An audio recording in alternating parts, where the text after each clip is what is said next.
So we're online, and now I'll start letting people in.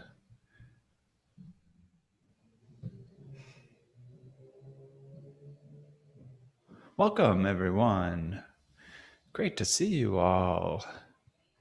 So many wonderful faces.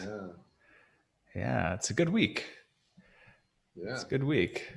I feel like a few weekends back, it was Easter weekend. I think we were a little thin on attendance, totally understandable. And also we didn't, the illustrious Nick Gravagna is here today. So you're drawing a crowd, Those are your words, not mine. I'm just hanging out, enjoying myself in this nice, cool shirt. So Cool. maybe I have an illustrious shirt anyway. That's for sure. Yeah, seeing some fun folks in here. Steve Brady's joining us today. Welcome to. Steve, all right. Good to see you, Steve, out there on the West Coast. Jeannie Grassi's here. Good to see you. Chris Jeannie, Brown, Phil Jeannie. Bondi.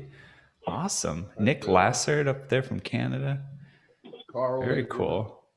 Good stuff. All right. Well, we're live now, and we started maybe 60 to 90 seconds late. So I'll jump into it. I'll give a little bit of intro for anybody that's new to this, and give a little intro to Nick, and we'll get started and get the chat running. So welcome. This is Piano Tech Radio Hour. This is a program that's being brought to you by Piano Technicians Masterclasses, an online educational resource that offers you cutting-edge instruction from piano industry masters without leaving your home. You can find out more about that at www.pianotechniciansmasterclass.com.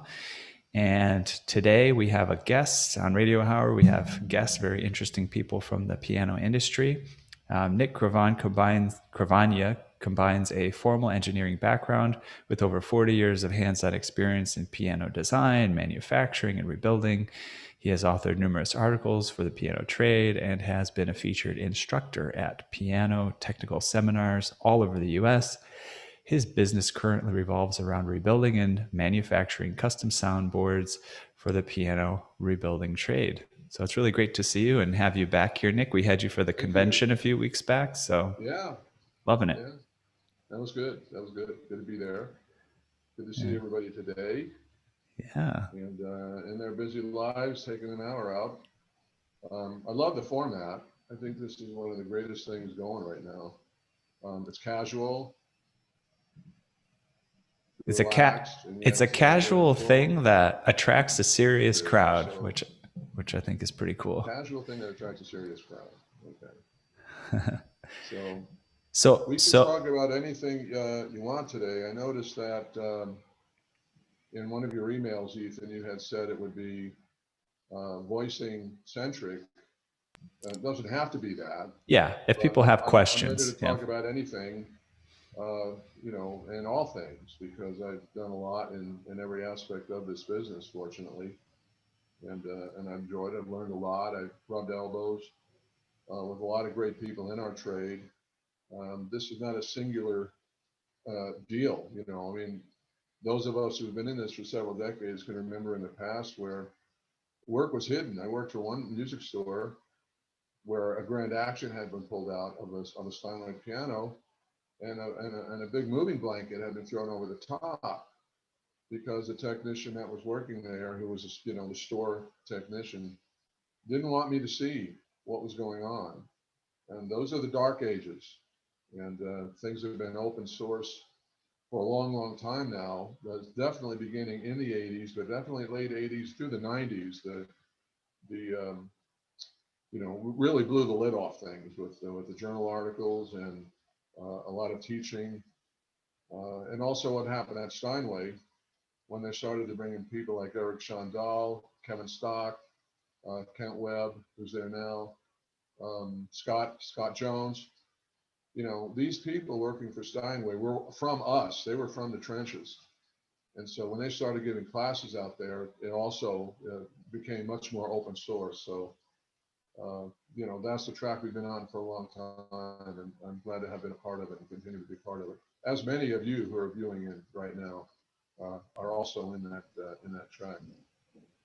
So yeah. Where do you want to begin, Ethan? Well, actually, one thing that was coming up for me is curious if you want to share about what your experience with the convention that we did was like. How did that go for you? How did you like the format, the audience? Any highlights for you? Yeah. Well, it went great. I mean, I enjoyed every minute of it, and I watched all the classes, which was, my privilege to be able to do. Being one of the instructors, we've got access to everything, and I just thought I thought it was great. I don't know what I can add to that other than, at your end, you have the logistics, you have the feedback, you have a lot of different things going on in your end that inform you as to, how it went and how you're interpreting the results. But, as a format, I thought it was great. I like the fact that, it was like one class after another. There was no competition, where it often happens, at live conventions where people have to decide, oh, I really want to see so-and-so, but it conflicts with that. Well, I guess I'm going to have to make a couple of hard choices here. That's not the case, with that kind of format. So, other than that, I look forward to more of them and to be in, more of them upcoming. So. Yeah, that always stresses me out about conventions and group gatherings, because I'm a much kind of more of an extemporaneous personality type. So I kind of show up and let things lead me where they lead me. And, what that tends to turn out as at a convention is I kind of lose out, actually, because you kind of got to plan ahead. You got to see what the lectures are that you want to go to. And then you really got to logistically. Being a feather in the wind being a feather in the wind is not always the best way. I mean, the catalogs too, they come with little bubbles so you can check off your stuff in advance. And I don't know if you ever noticed that, but that helps. Trust me. Yeah. Yeah. It's kind of like a personality type kind of thing. But what I end up getting out of it. Yeah, we can hear you, David. How's it going? Did you have something to chime in with, David? Oh, okay. Okay. No, but one thing I do get out of it is I meet interesting people, in the hallways and have interesting conversations with people that I run into. Norbert Abel or something, sitting in the hallway between sessions and just sit down and have a chat about the piano industry. Well, I just want to tell everybody that I'm talking now. Okay, go ahead, David. Did you want to cut in and say something? Well, I want to tell everybody that I'm having deep internet problems. Yeah. My wife is on the phone with a provider right now. We're going to try to reboot the system. So I'm really sorry having these issues, but I'm curious if we can, at this point, we have a little bit of a critical mass of like a bit of a gang here, so if anybody's having, if you're having trouble with the internet provider, maybe we can all gang up and, make them pay.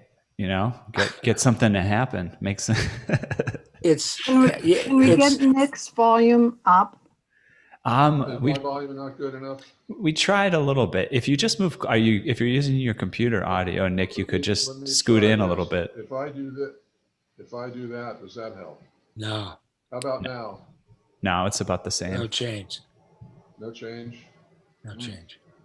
But I bet if you just move a little bit closer to the computer, we'll grab it a little bit louder. You might not be able to rock us. I can speak louder too. Does that help? It does. A little bit. Yeah. Mm-hmm. It's all right. And Ethan, if you can turn yours down a little bit. Oh yeah, totally. I'll back up from the mic and I'll kind of whisper.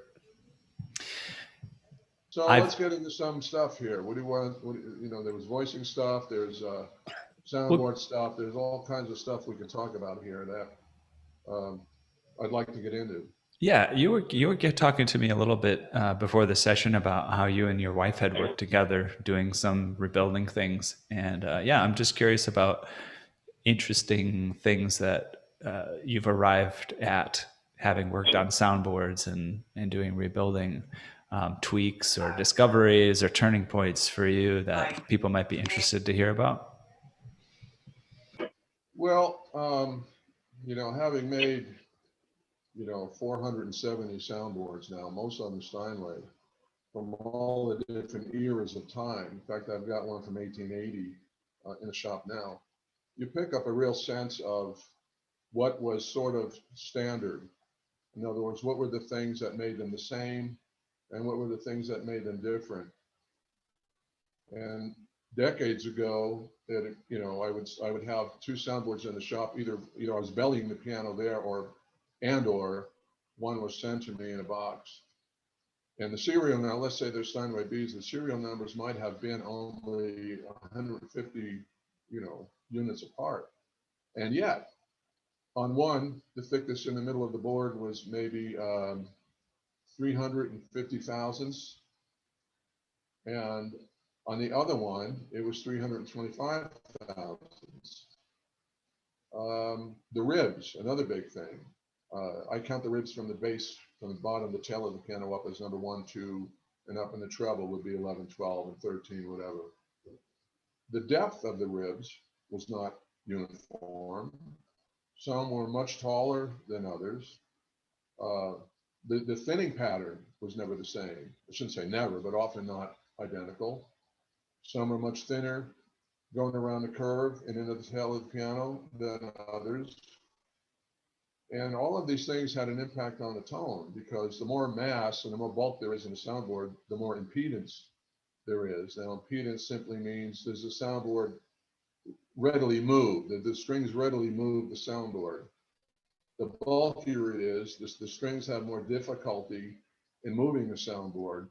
And so there's what we call feedback. The string vibrations reach the bridge, and then they get fed back to the string. And the string says, I don't want them. I want you to have them, soundboard. The soundboard says, I don't want them either.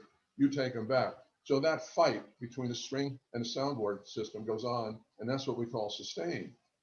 So the bulkier it is, the more sustain you're going to get, but not necessarily power, because power and sustain is a zero-sum game. As sustain goes up, power output goes down, and as power output goes up, sustain goes down. But a nice mix of the two is really makes the best soundboard. So we had to ask ourselves, where do we want to go with this? Because obviously we don't necessarily want to copy something that looks bulky. On the other hand, we don't want to necessarily copy something that looks like it's too, that the impedance is too low. That would be a very thin soundboard with very shallow ribs, which would be happy to receive the impulse from the string, but it bangs it right through, just like a cowbell or a snare drum. Big power outburst, but no follow through.